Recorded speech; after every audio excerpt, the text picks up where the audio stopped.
ஏற்கனவே 3 கட்டமாக தேர்தல் வாக்குறுதி அளித்திருக்கின்றோம். எல்லா குடும்பத்திற்கும் 10,000 ரூபாய் வழங்கப்படும் என்றும், பெண்களுக்கு மாதந்தோறும் 1000 ரூபாய் வழங்குவதை 2000 ரூபாய் வழங்கப்படும் என்றும், மகளிருக்கு தற்போது நகர பேருந்தில் கட்டணம் இல்லாமல் பயணம் செய்கின்றார்கள். இனி அதிமுக ஆட்சிக்கு பிறகு ஆண்களும் கட்டணம் இல்லாமல் நகர பேருந்தில் பயணம் செய்யலாம். வீடு இல்லாத அனைத்து ஏழை குடும்பங்களுக்கும் தரமான வீடு கட்டி தரப்படும். அம்மா இருசக்கர வாகனம் 5 லட்சம் பேர்களுக்கு வழங்கப்படும். ஒவ்வொரு அம்மா இருசக்கர வாகனம் வாங்குவதற்கும் 25,000 ரூபாய் மானியம் வழங்கப்படும். முதியோர் உதவித்தொகை 2,000 ரூபாயை உயர்த்தி வழங்கப்படும். இளைஞர்கள் மாணவர்கள் வங்கியில் வைய கடன் தள்ளுபடி செய்யக்கூடிய நடவடிக்கை எடுக்கப்படும். வாழ்வாதார உதவியாக ஆண்டுக்கு 3 கேஸ் சிலிண்டர் ஒவ்வொரு குடும்பத்திற்கு வழங்கப்படும்.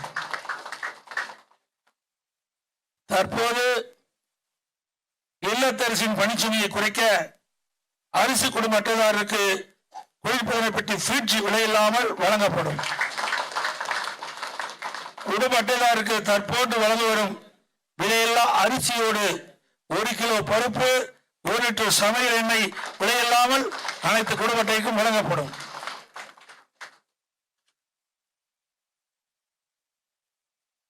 மேலும் பொது நிர்வாகம், விவசாயம், நீர்வளம், கால்நடை வளம், தொழில்துறை, மீனவர் நலன், கல்வி, மருத்துவம், தமிழ் மொழி மற்றும் பண்பாடு, மகளிர் நலன், பெண்கள் பாதுகாப்பு, தொழில், சிறு குறு மற்றும் நடுத்தர தொழில்கள், சுற்றுச்சூழல், வனம், சுற்றுலா, இளைஞர் நலன் மற்றும் வேலைவாய்ப்பு, அரசு ஊழியர், காவலர்கள், ஜவுளித்துறை மற்றும் பத்திரிகையாளர் நலன் உட்பட பல தலைப்புகளில் மொத்தம் 297 அறிவிப்புகள்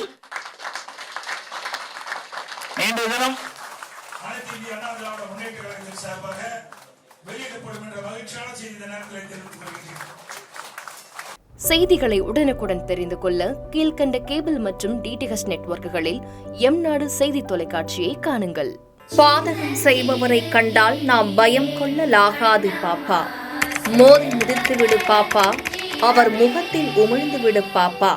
அண்மை செய்திகளை உடனுக்குடன் தெரிந்து கொள்ள இணைந்திருங்கள் எம்நாடு தொலைக்காட்சியுடன்.